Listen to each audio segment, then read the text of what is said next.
Здравейте! Температурата днес буквално откача. На сянка е 46,7. Двойна защита.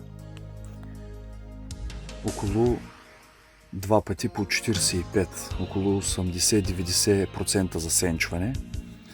Растенията при тази температура изпадат в ужасен стрес. За да ги поддържате живи, да няма проблеми и така нататък, спазвате много важни правила, особено през тази седмица, която дават твърде горещо.